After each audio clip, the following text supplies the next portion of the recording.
सामने कार रोककर किसी को कॉल लगाया। कॉल पर बात करने के बाद वो हंसते हुए खुद से बोली, मैं तैयार हूँ तुम्हारा सामना करने के लिए, आस्था अरमान सिंघानिया। यह बोलते हुए संजना अपने होंठ गुस्से में भींच रही थी। फिलहाल अब जल्द ही संजना ने सिंघानिया मेंशन के बाहर गेट पर कदम रखा और एक नजर भरकर मेंशन की ओर यहाँ वहां गौर से देखा। फिर वो मुस्कुराते हुए सीधा अंदर की ओर बढ़ने लगी। जल्दी ही उसने अरमान को टेक्स्ट छोड़ दिया था कि वह दरवाजे पर आ गई है। अब संजना का एसएमएस पढ़कर अरमान तिरछा सा मुस्कुराया। फिर उसने आस्था को तेज आवाज में पुकारा, हे एंग्री बर्ड लड़की, क्या नाम है तुम्हारा? हाँ आस्था, जाओ जाकर दरवाजा खोलो, मेरी मेहमान दरवाजे पर आ गई है। अब जैसे ही अरमान ने यह कहा तो आस्था जो उसके मेहमान के आने का इंतजार बेसब्री से कर रही थी, वैसे ही वह फटाक से दरवाजे की ओर देखने लगी। और जैसे ही उसने आगे बढ़कर दरवाजा खोला तो वैसे ही उसकी आंखें फटी की फटी रह गईं, क्योंकि सामने ब्लैक चश्मा लगाए संजना सिंह खड़ी थी। संजना को देखकर आस्था पूरी तरह से स्तब्ध रह गई थी। उसके मुंह से कोई आवाज ही नहीं निकल रही थी। वहीं संजना अपने लंबे लंबे कदम बढ़ाते हुए सीधा सिंघानिया मेंशन के अंदर आ गई। सभी लोग हैरानी से संजना को टकटकी लगाए घूर रहे थे।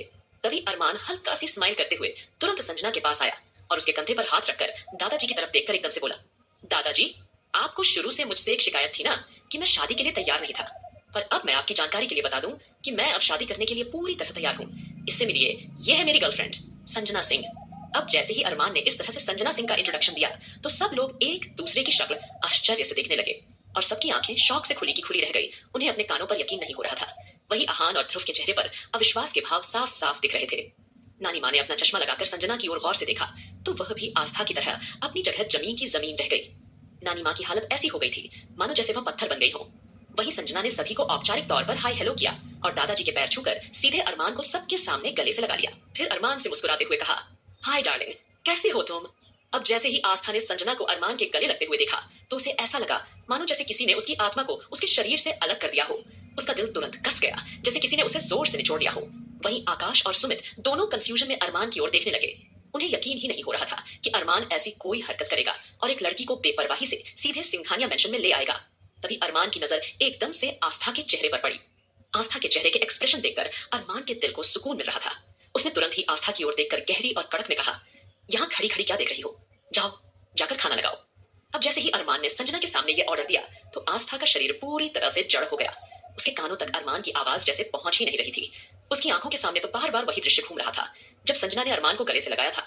रश्मि और राधिका तुरंत सिचुएशन संभालने के लिए उठ खड़ी हुई और वो बेरुखी से मुस्कुराते हुए बोली, अरमान, आस्था सारा खाना बना चुकी है, मुझे लगता है उसे थोड़ा आराम करने देना चाहिए, हम खाना लगा देते हैं।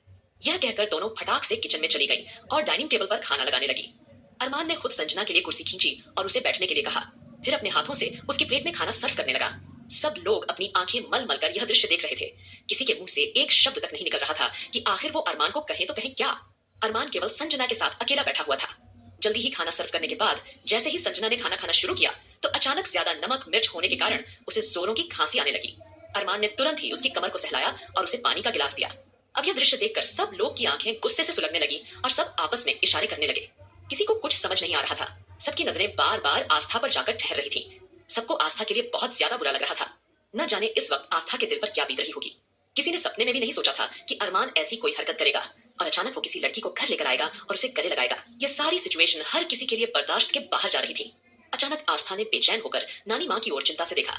नानी माँ भी उतनी ही चिंतित थी जितनी की आस्था, लेकिन बाकी सब लोग बस इस बात से हैरान थे कि अरमान ने अचानक से यह लड़की लाकर कहाँ से बैठा दी। इसी बीच आकाश के दिमाग में एक बात बिजली की तरह चमकी। उसने तुरंत सुमित के कानों में छुपकर धीमी आवाज में कहा, अरे यह लड़की तो अरमान की नई सेक्रेटरी है, संजना सिंह, जिसे मैंने ही अपॉइंटेड किया था।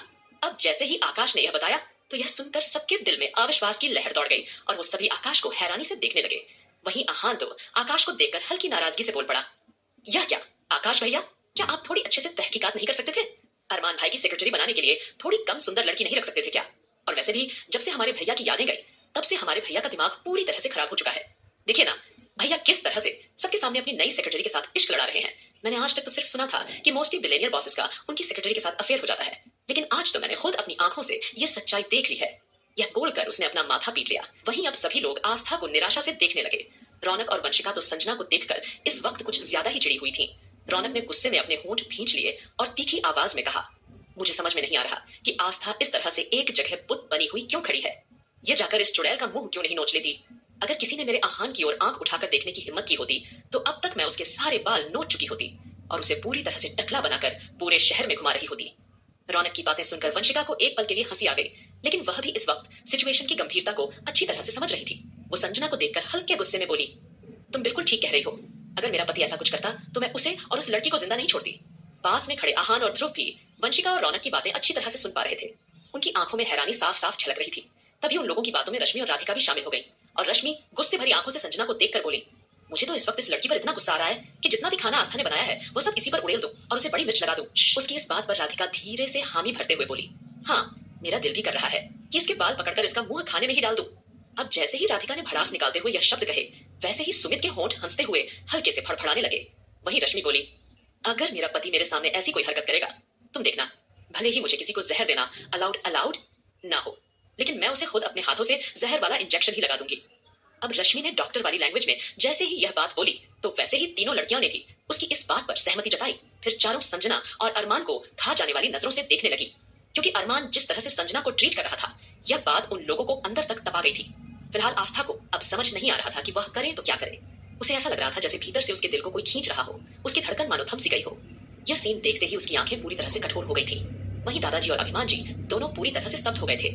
नानी माँ को तो ऐसा लगने लगा मानो जैसे कि उनके सर पर किसी ने बहुत बड़ा बम फोड़ दिया हो, क्योंकि सामने खड़ी हुई लड़की उन्हें बहुत ही जानी पहचानी सी लगी और उन्हें यह भी समझ आ चुका था कि यह लड़की आखिरकार है कौन। फिलहाल अचानक आहान के दिमाग में एक आइडिया आ चुका था। वह तुरंत ध्रुव के पास गया, क्योंकि कहीं ना कहीं उसे लगने लगा कि अगर इस तरह से उसकी भाभी और उसकी बीवी रौनक इस संजना सिंह को घूरती रही तो कहीं ऐसा ना हो कि यह अरमान भाई के सामने ही उसके साथ मारपीट करने लगे। इसलिए उसे ही अब कुछ करना पड़ेगा। यह सोचकर आहान ने ध्रुव की ओर कुछ इशारा कर दिया। ध्रुव भी वही सोच रहा था जो बाकी लड़के सोच रहे थे। आस्था के एक्सप्रेशन, बाकी सभी लड़कियों और नानी माँ की आंखों में इरिटेशन ये गवाही दे रही थी कि किसी भी पल ये सब मिलकर उस सेक्रेटरी पर हमला कर सकती है, और अगर अरमान के सामने ऐसा कुछ हुआ तो उनके लिए सिचुएशन संभालना काफी मुश्किल हो जाएगा।